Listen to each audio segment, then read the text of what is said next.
You will take him to a court of law. آپ اسے court of law میں لے چلیں گے, اس کا باقاعدہ ٹرائل ہوگا کہ بھائی مسئلہ کیا ہوا تھا, آخر مسئلہ کیا ہے. اگر اس کے کچھ شبہات ہیں تو اس کے شبہات کا ازالہ کیا جائے. Perhaps he will come back کہ بھائی مجھے یہ غلط فہمیاں ہو گئی تھی, جبکہ ان غلط فہمیوں کا کوئی بنیاد ہے نہیں. صحیح ہے.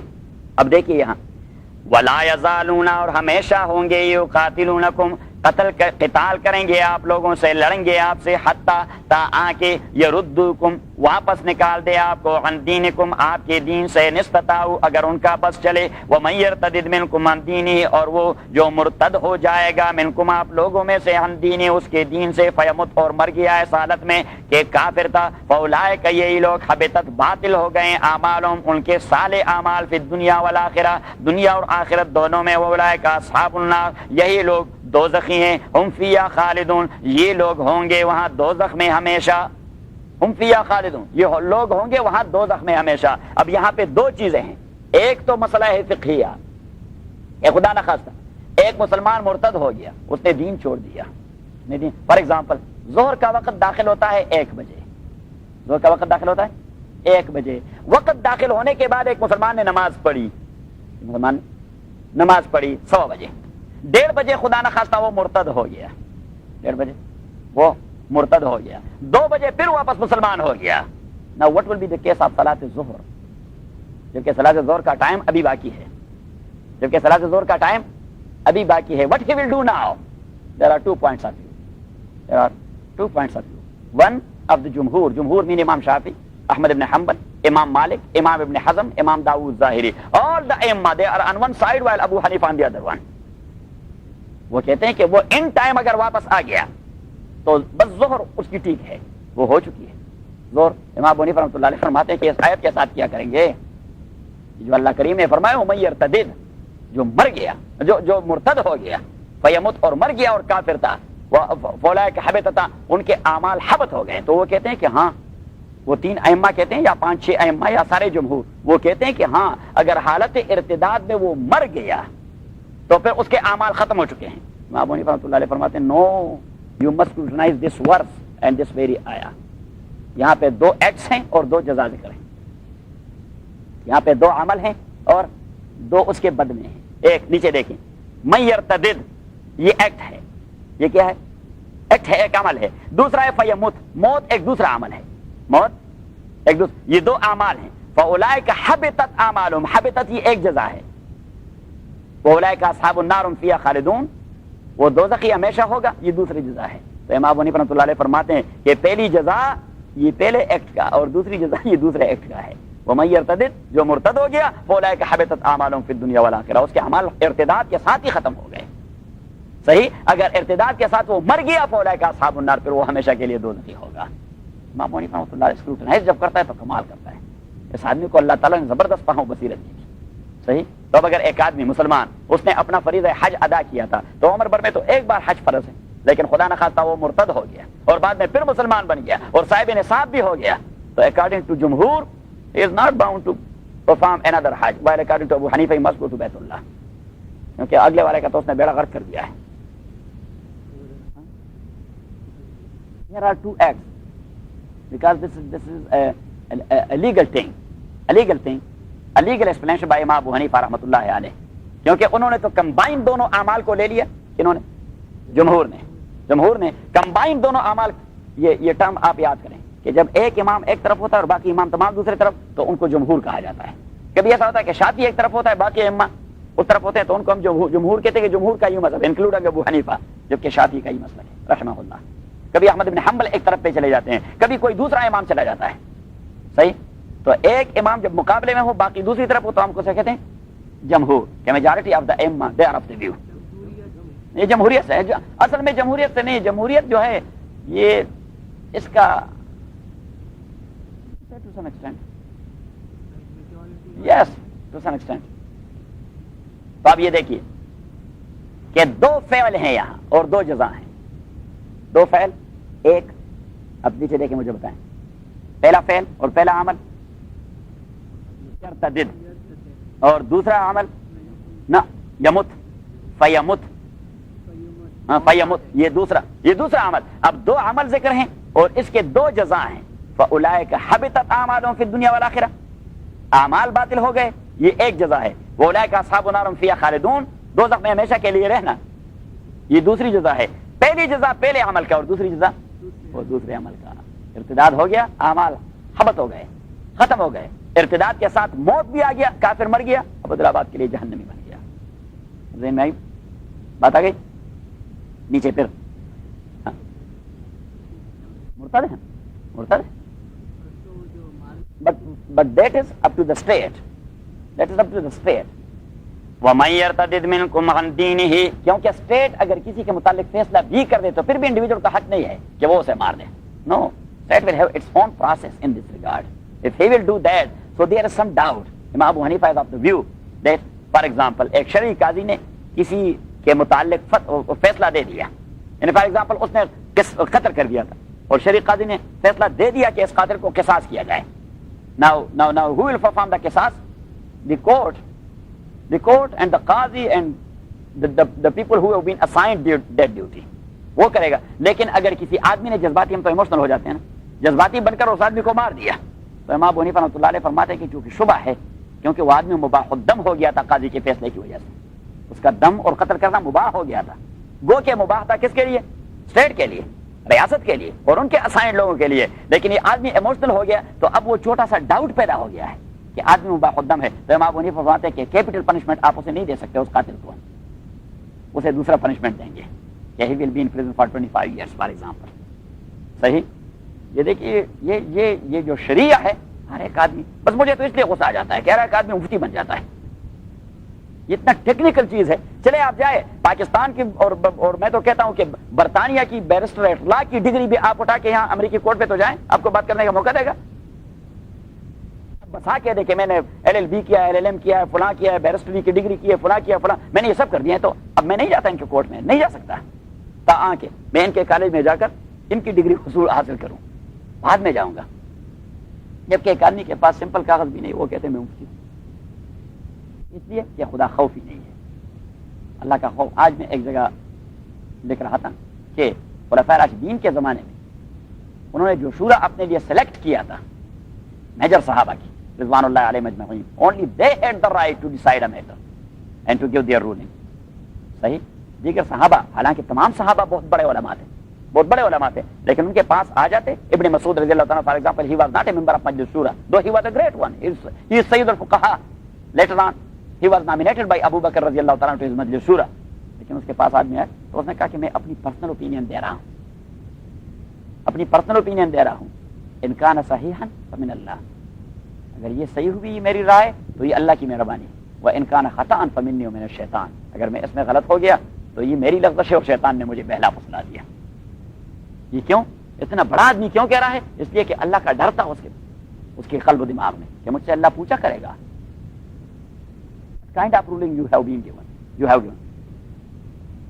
لا یزالون یقاتلونکم، اور ہمیشہ ہوں گے وہ کہ فائٹ کریں گے آپ کے ساتھ، حتی یردوکم، تا آ کے آپ کو نکال دیں واپس، عن دینکم، آپ کے دین سے، نستطاعوا، اگر ان کا بس چلے. ومن یرتدد منکم عن دینہ، جو مرتد ہو جائے گا آپ میں سے اس کے دین سے، فیمت، وہ مر گیا، وہ کافر، اس حالت میں کہ وہ کافر، فاولئک حبطت اعمالهم فی الدنیا والآخرہ، یہ وہ لوگ ہیں کہ باطل ہو گئے ان کے اعمال دنیا اور آخرت میں. واولئک اصحاب النار، یہی لوگ دوزخی ہیں، ہم فیہا خالدون، یہ لوگ اس دوزخ میں ہمیشہ ہوں گے. ان الذین آمنوا والذین ہاجروا وجاہدوا فی سبیل اللہ، میں نے کہہ دیا ابتدا میں نے کہہ دیا تھا کہ جہاں بھی اللہ کریم ایک کلامی پروسیس میں اور کانٹیکسٹ میں دوزخ کا تذکرہ کرے گا تو رحمت کا ضرور تذکرہ کرے گا، تاکہ آپ ڈسہارٹڈ نہ ہو جائیں. حالانکہ اس کی ضرورت نہیں تھی، کیونکہ یہ تو مسئلہ بیان کر رہا تھا، مسئلہ بیان کر، لیکن پیچھے فوراً رحمت الہی کا ذکر کر دیا گیا تاکہ آپ لوگ ڈسہارٹ نہ ہو جائیں. ان الذین، تحقیق وہ لوگ جو ایمان لا چکے ہیں، والذین ہاجروا، اور وہ لوگ جو ہجرت کر چکے ہیں حضور کی اتباع میں، وجاہدوا فی سبیل اللہ، اور مجاہدے کر چکے ہیں، جہاد کر چکے ہیں اللہ کے راستے میں، اولئک، یہی لوگ، یرجون رحمت اللہ، یہی لوگ امید رکھنے والے ہیں اللہ کی رحمت کی، واللہ غفور الرحیم، اللہ تعالی بخشنے والے اور مہربان ہیں. یسألونک عن الخمر والمیسر قل فیہما اسم کبیر، یہی وہ مسئلہ ہے کہ اب آگے تو بات چلی گئی، اسے آپ لگا دیں وہاں اس کے ساتھ. آگے آیت انفاق والی گزر چکی تھی، کہ آپ قتال کریں گے، جہاد کریں گے، تو جہاد کے ساتھ ساتھ آپ نے آیت نمبر 195، آیت نمبر 195 دیکھ لیا، انفقوا فی سبیل اللہ، کہ جہاد و قتال کریں گے تو یہ تو مفت میں نہیں ہوتا، آپ کو اسلحے کی ضرورت ہوگی، کسی کو سپورٹ دینے کی ضرورت ہوگی، مجاہدین کے گرانوں کو آباد رکھنا ہوگا، ان کی ضروریات پورے کرنے ہوں گے، صحیح، ان کو اسلحہ دینا ہوگا، ان کو جیب خرچہ دینا ہوگا، ان کو خوراک فراہم کرنا ہوگا، ان کو گاڑیاں فراہم کرنی ہوگی، یہ ساری چیزیں کہاں سے آئیں گی؟ آپ مال لگائیں گے، انفاق کریں گے، کیا کریں گے؟ ہاں انفاق کریں گے، کیونکہ جہاد دو قسم کے، ایک ہوتا ہے جہاد بالنفس اور دوسرا ہوتا ہے جہاد بالمال۔ کوئی جاتا ہے فائٹ کرنے کے لیے، کوئی سپورٹ دے دیتا ہے اسے، اس کے لیے اسلحے کا انتظام کرتا ہے، اس کی ضروریات کو پورا کر دیتا ہے، ان کے تقاضوں کو پورا کر، ان کو بچوں کو پالتا ہے، ان کی تعلیم کا سب کچھ کرتے ہیں۔ کہ آپ نے مال لگانا ہوگا، آپ نے انفاق کرنا ہوگا۔ اب ایک بات آ گئی کہ انفاق، اگر آدمی لاس ویگس جا کر ایک چرخہ چلائیں یا سپر لاٹو کا ٹکٹ نکل آئے اور اسے جہاد میں صرف کر دے، جہاد میں صرف کر دے، نبی کریم صلی اللہ علیہ وسلم سے سوال کیا گیا کہ اگر ہم کچھ شراب کے کاروبار سے کوئی پیسے کمائیں یا جوا بازی سے پیسے کمائیں پھر اللہ کے راستے میں لگائیں گے، رسول اللہ صلی اللہ علیہ وسلم نے فرمایا اللہ کے راستے میں لگانا ہے تو جائز مال کو لگانا ہے، میں آپ کو حرام کے جواز کا فتویٰ تو نہیں دے سکتا۔ یسألونک عن الخمر والمیسر، یہ پوچھتے ہیں آپ سے عن الخمر، وائن کے متعلق، والمیسر، اور جوا بازی کے متعلق، گیمبلنگ کے متعلق۔ یسألونک، سوال کرتے ہیں آپ سے عن الخمر، شراب کے متعلق، والمیسر، اور جوا بازی کے متعلق۔ ابتدائی اسلام میں، ابتدائی اسلام تو کیا ہجرت کے 4 سال تک یہ شراب کانا جائز تھا اسلام میں، کیونکہ یہ بھی ان کا ایک کسٹم تھا اور رواج تھا اور ان کا روٹین بزنس تھا۔ تو میں نے کہہ دیا کہ بہت سارے اعمال کو نبی کریم صلی اللہ علیہ وسلم نے انٹیکٹ رکھ دیا تاکہ لوگوں کو ذہن سازی کی جائے، لوگوں کی ذہن سازی کی جائے، اور جب لوہا گرم ہو جائے تو حضور علیہ الصلوۃ والسلام ضرب لگا رہے تھے تو یکمش وہ کام ختم ہو جاتا، یکمش کام ختم ہو جاتا۔ حضرت عمر رضی اللہ تعالیٰ عنہ بار بار آتے رسول پاک صلی اللہ علیہ وسلم کے پاس اور آپ صلی اللہ علیہ وسلم کے سامنے کھڑے ہو کر کہہ رہے تھے کہ اللہم بین لنا فی الخمر بیانا شافیا، یہ جو گدھے کا پیشاب ہے اس کے متعلق کوئی واضح حکم ہونا چاہیے، یہ کیا گندگی ہے، اس گندگی کو ختم کرنا چاہیے۔ حضرت عمر رضی اللہ تعالیٰ فرماتے ہیں کہ میں نے کہیں جہالت کے زمانے میں بھی شراب کو منہ نہیں لگایا تھا۔ کسی نے کہا کہ کیوں؟ اس نے کہا کہ جو چیز آدمی کو گدھا بنا دیتا ہے وہ کھائے کیوں اور پیے کیوں؟ اب آدمی شراب کھائے کیا کرتا ہے؟ پھر گدھا بن جاتا ہے۔ حالانکہ جائز تھا، اگر وہ پی لیتے سارے صحابہ پیتے رہے، کیونکہ جائز تھا، ہم کیوں نہیں پیتے؟ اس لیے حرام ہے۔ اگر آج کوئی تصور ہوتا اللہ کے حکم آنے کا کہ بھائی شراب کو جائز قرار دیا گیا تو ابھی ہم در سے اٹھ کر سیدھے اسٹور پر چلے جاتے کہ چلو کوئی چسکا لگا دیں، کیوں نہیں پیتے؟ حرام ہے، اللہ کریم نے فرمایا کہ حرام ہے، تو صحابہ پیتے رہے۔ حضرت عبد الرحمن ابن عوف رضی اللہ تعالیٰ عنہ کے گھر میں دعوت تھی، صحابہ مدعو تھے، تو جس طرح ہم کوک وغیرہ پیتے ہیں شراب پیتے رہے۔ بعد میں مغرب کی نماز کا وقت آیا، حضرت علی رضی اللہ تعالیٰ نماز کے لیے کھڑے ہو گئے۔ اب شراب اگر آپ حلال بھی پیئیں یا حرام پیئیں تو نشہ تو چڑھے گا۔ حضرت علی رضی اللہ تعالیٰ نے تلاوت کی کہ قل یا ایھا الکافرون اعبد ما تعبدون، وہ اللہ کا کلمہ ہی اڑ گیا درمیان سے، اعبد ما تعبدون، کہ میں بندگی کرتا ہوں ان بتوں کی جس کی آپ بندگی کرتے ہیں۔ دیکھیے ایک لاکھ کا کلمہ اڑ گیا، نوبت پر کجا رسید، کہاں تک نوبت؟ یہاں جبریل امین آئے، جبریل امین کہ جی ایسا مسئلہ ہو گیا ہے، ولا تقربوا الصلاۃ وانتم سکارى حتی تعلموا ما تقولون، کہ جب نماز کا وقت داخل ہو جاتا ہے، صحیح ہے، تو نماز کے وقت کے اندر آپ لوگوں کے لیے شراب کھانا ناجائز ہے، ختم کر دیں، حتی تعلموا ما تقولون، تاکہ آپ اپنے کلام کو تو سمجھ سکیں کہ میں کیا کچھ کہہ رہا ہوں۔ تو حضور علیہ الصلوۃ والسلام نے حکم دے دیا کہ بھائی جب نماز کا وقت داخل ہو جائے، فار ایگزامپل 1 بجا، جب زور کا وقت، بس شراب کھانا حرام، تا آ کے آپ اپنی نماز پڑھیں، آپ نماز پڑھیں یا جماعت ہو جائے، جو لوگ نماز پڑھیں ٹھیک ہے، پھر پیتے رہیں، لیکن اسی وقت تک نہ پیا کریں تاکہ نماز صحیح طریقے سے پڑھیں۔ حضرت عمر رضی اللہ عنہ پھر آئے، اللہ مبین لنا فی الخمر بیانا شرعی، گدھے کے پیشاب کے متعلق جی ضرور کوئی واضح حکم ہونا چاہیے، واضح حکم ہونا چاہیے۔ تو یہاں پہ اس کی عقلی قباحت ذکر کر دی، کیا قباحت؟ عقلی قباحت ذکر کر دی کہ بھائی دیکھیے اس میں کیا ہے، شراب آدمی پیے یا جوا بازی کرے، ہاتھا پائی کے تک نوبت پہنچ جائے گی اور قبائلی جھگڑے شروع ہو جاتے ہیں، قبائلی کسی کے عزت پہ ہاتھ ڈالا جاتا ہے، کسی کے مال پہ ہاتھ ڈالا جاتا ہے، جھگڑے شروع ہو جاتے ہیں، تو اس کے تو فسادات اتنے ہیں کہ عقلی طور پر اسے چھوڑنا چاہیے، صحیح۔ حضرت عمر پھر آیا کہ اللہ مبین فی الخمر بیانا شافیا، یہ واضح ہونا چاہیے، تو تیسرا جو سورہ مائدہ والی آیت ہے کہ انما الخمر والمیسر والانصاب والازلام رجس، اللہ کریم نے فرمایا یہ گو ہے. یہ کیا ہے؟ گو جو انسانی فضلہ ہوتا ہے اسے کہتے ہیں رجس، کہ یہ گند ہے من عمل الشیطان، یہ شیطانی عمل ہے. فاجتنبوہ، بس لا تعلق ہو جائیں، لعلکم تفلحون، تاکہ کامیابی کا منہ دیکھ سکو گے. تو نبی کریم صلی اللہ علیہ وسلم آ گئے اور حضرت عمر کے فانی اللہ کا ابن الخطاب مبارک ہو آپ کو، آگے آواز بیان. اور حضور نے فرما دیا صرف یہ نہیں کہ شراب حرام ہے، اس نے کہا کہ جن برتنوں میں آپ نے شراب رکھا ہے وہ بھی حرام ہے ان کا استعمال، تاکہ جب آپ نے نفرت دلانی ہے تو مکمل تمام چیزوں سے نفرت دلانی. آپ نے پھر ایکسٹریم اسٹیپ لینا ہوگا، تو حضور نے ایکسٹریم اسٹیپ لے لیا. They used to take wine and to drink it. تو جب نبی کریم صلی اللہ علیہ وسلم نے حکم دے دیا کہ ختم، اور مدینہ منورہ کے گلی کوچیوں میں سیلاب کے سیلاب رہے. تو یسألونک عن الخمر والمیسر، یہ پوچھتے ہیں آپ سے شراب کے متعلق اور گیمبلنگ کے متعلق. قل، آپ کہہ دیجئے فیہما اسم کبیر، کہ ان دونوں چیزوں میں بہت بڑی گناہ ہے، بہت بڑی گناہ ہے.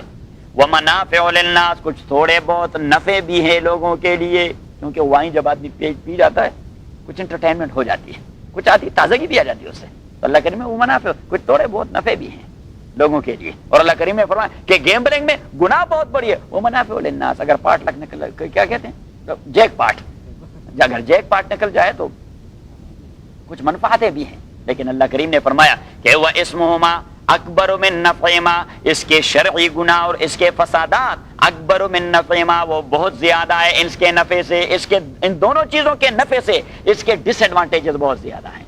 اور یہاں پہ آپ ایک مسئلے کو objectives of Shariah, objectives of شریعہ، یہ ایک اہم ٹاپک ہے. مقاصد الشریعہ امام شاطبی نے اپنے کتاب کے ایک والیوم کو اسی موضوع کے لیے مختص کر دیا ہے. اس کی کتاب ہے الموافقات للعلامہ الشاطبی، that is in 8 volumes. The second volume is totally confined to this very chapter, that is specific in this very chapter and this very subject. مقاصد الشریعہ، کہ شریعت کے مقاصد کیا ہے. اللہ کریم نے شریعت کس لیے بھجوا دیا؟ تو اس نے بیس اس کے لیے بنا دیا ہے کہ بیس شریعت کی یہ ہے کہ لوگ وہ کام کریں جس کے فائدے نقصانات سے زیادہ ہوں، وہ کام نہ کریں جن کے نقصانات فائدوں سے زیادہ ہوں.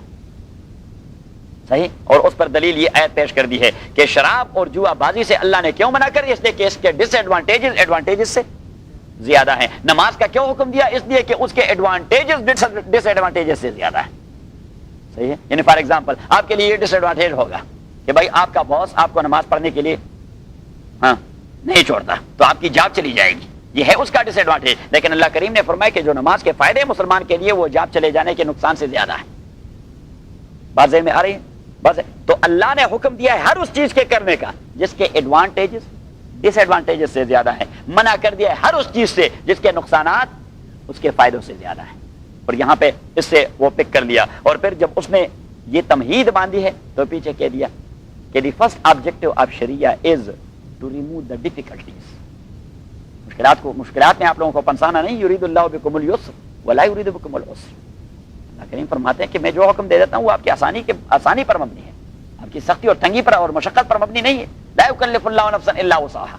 لیکن ہیں آپ انسان، آپ آسانی اس میں سمجھیں گے کہ ہمیں حیوانوں کی طرح چھوڑ کر، جس طرح یہ حیوان دوڑتے رہتے ہیں کہ حیوانوں کی طرح چھوڑ. لیکن اللہ کریم نے فرمایا میں نے آپ کو انسان بھی تو رکھنا ہے، because you are human being and you are bound to follow my commandments.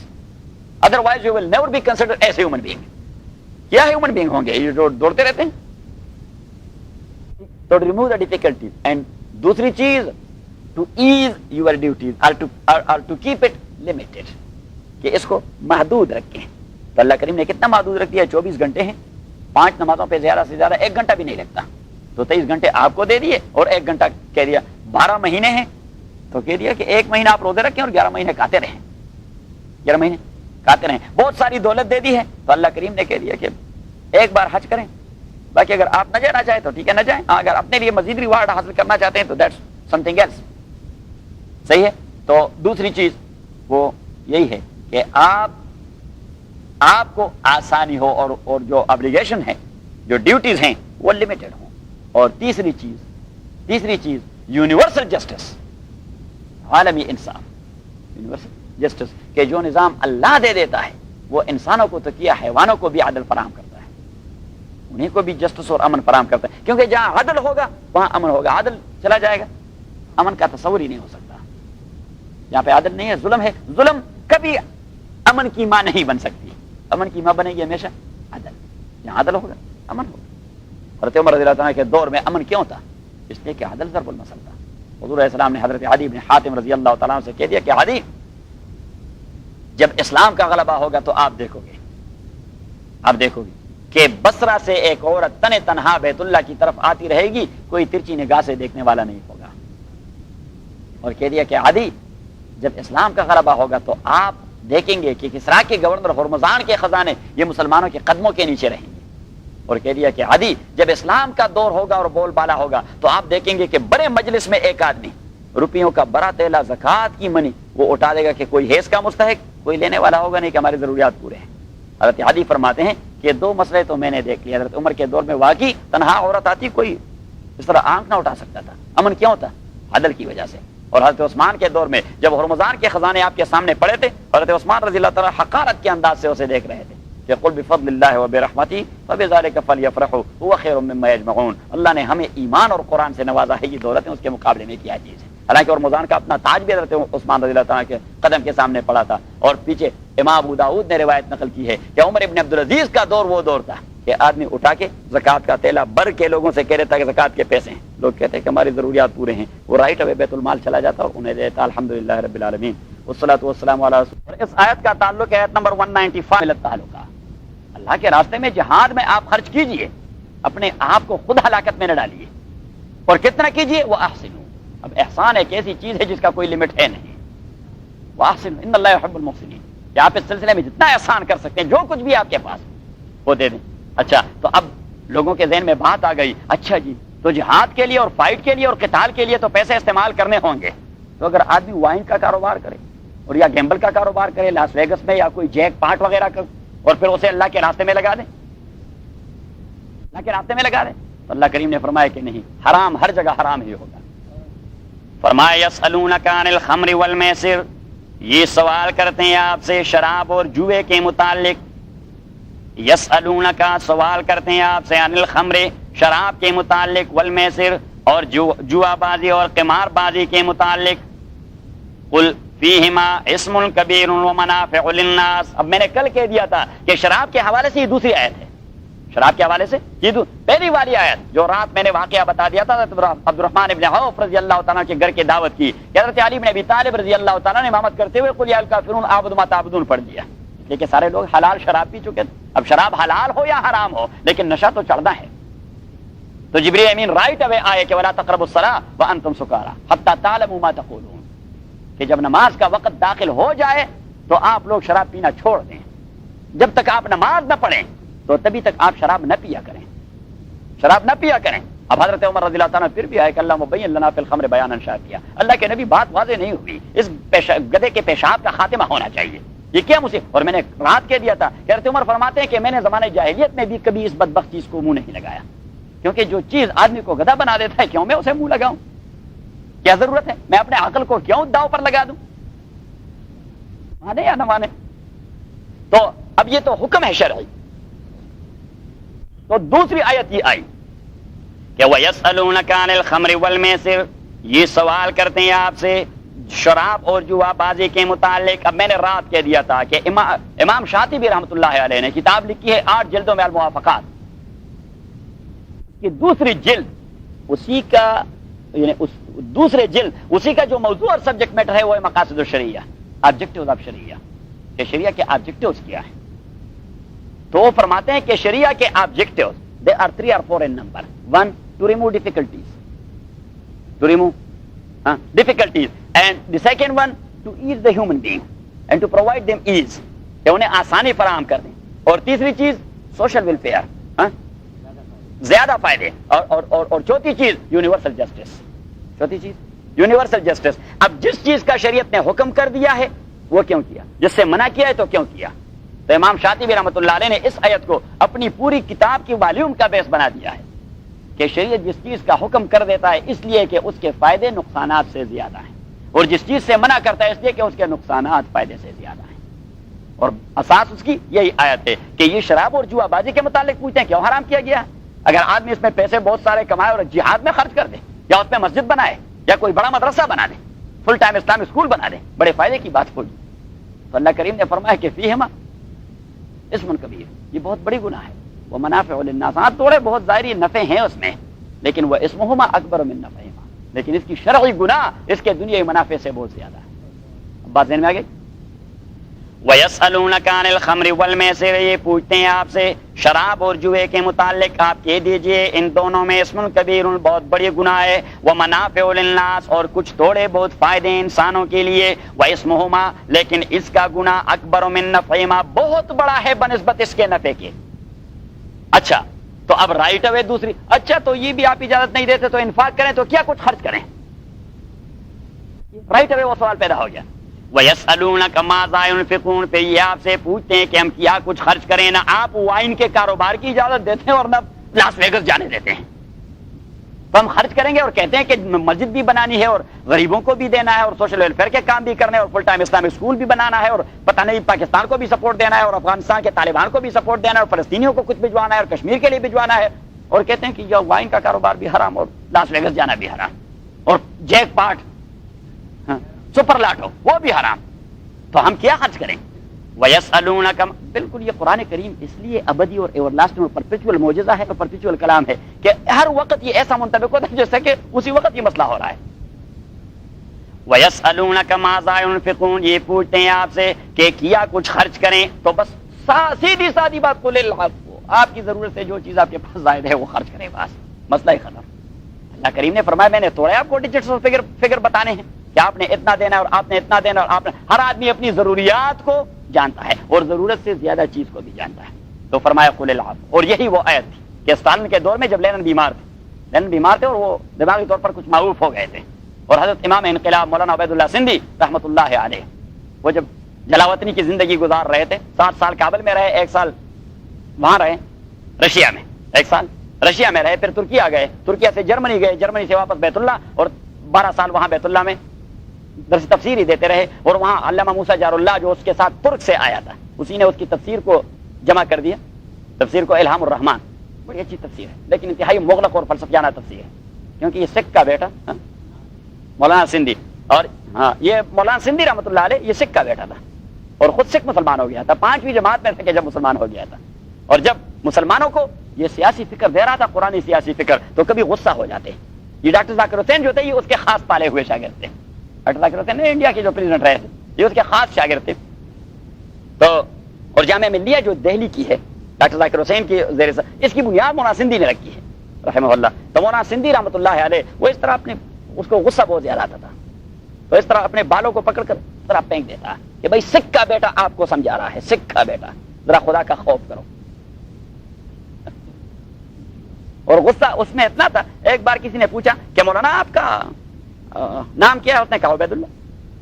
تو کسی نے کہا آپ کے باپ کا نام کیا ہے؟ اس نے کہا اسلام، عبید اللہ ابن اسلام۔ سلمان فارسی سے بھی جب کوئی پوچھتا کہ آپ کا نام کیا ہے، سلمان ابن اسلام، کیونکہ اس کے آبا و اجداد سارے مجوسی تھے، تو اس نے کہا مجوسیوں کا میں نے رشتہ توڑا ذکر کرنا ہے، سلمان ابن اسلام، کیونکہ مجھے جو عزت دی اسلام نے دی، تو وہ بھی کہتے ہیں عبید اللہ ابن اسلام۔ اس آدمی نے کہا نہیں جی اسلام تو باپ نہیں ہو سکتا، آپ کے باپ کا، آپ کے باپ کا اصل نام کیا تھا؟ تو مولانا سندھی رحمۃ اللہ علیہ کو غصہ آیا کہ مجھے راما رائے کہتے ہیں اور میرے باپ کا نام تھا لاجپت رائے۔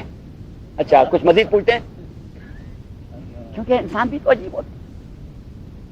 مولانا سندھی رحمۃ اللہ علیہ اس کو کریملن میں دعوت دے دی گئی، سالن نے دعوت دی، استاد خود بیٹھے تھے، اور مولانا سندھی رحمۃ اللہ علیہ نے اسی جملے پر یسألونک ماذا ينفقون قل العفو، کیونکہ ان کے نبض کو جانتے تھے کہ وہ تو معیشت کے بندے ہیں، کھانے پینے والے حیوان ہیں، اور کیا ہے، یعنی یہ جو امریکہ کے معاشیات ہیں یا روس کے معاشیات ہیں، یہ معاشیات کیا ہے؟ حیوانوں والی زندگی، اور کیا ہے؟ کیونکہ کوئی روحانیت اسپرچولیزم تو ہے ہی نہیں، صرف مادے پر ہی محنت کرتے رہتے ہیں، مادے پر محنت۔ علامہ نے اپنے کلام میں کہہ دیا ہے، کلیات میں، علامہ اقبال مرحوم اپنے کلیات میں کہہ دیا ہے کمیونزم اور اسلام کا مقابلہ کرتے ہوئے کہ آ خدا نانے دے حد، آ خدا جس خدا کا اسلام ذکر کر رہا ہے، آ خدا نانے دے حد جانے دے حد، یہ خدا نانے دے حد جانے برد، آ خدا ہم جس خدا کا ذکر کر رہے ہیں وہ روٹی بھی دیتا ہے، اسپرچولیزم بھی دے دیتا ہے، اور یہ خدا نانے دے حد جانے برد، اور یہ خدا یہ روٹی کا ذکر تو کرتا رہتا ہے، اسپرچولیزم کا ہے، اور آ خدا یکتا وہ ہم ماں چھا رہے، آ خدا یکتا وہ ہم ماں چھا رہے، جس خدا کا ہم ذکر کر رہے ہیں وہ ایک ہے اور تمام چھاروں کا چھارگر ہے، تمام اور ای خدا بے شمار و بے چھارے. اور یہ جس خدا کا یہ تذکرہ کر رہے ہیں یہاں تو خدا کا کون سے خدا؟ سالن ایک خدا ہے، لینا دوسرا خدا ہے، موضوع تنگید تیسرا خدا ہے، پھر فلاں کوئی اور خدا ہے، پھر فلاں کوئی اور خدا ہے. ہر ایک نے اپنے اپنے کچھ نتی کر دیے. تو امام سندھی رحمۃ اللہ علیہ اس نے اس پر 3.5 گھنٹے بیان دے دیا. اور اس کی وہ جو ہے نا ساتھ وہ ترجمہ وہ نشر ہو رہا تھا.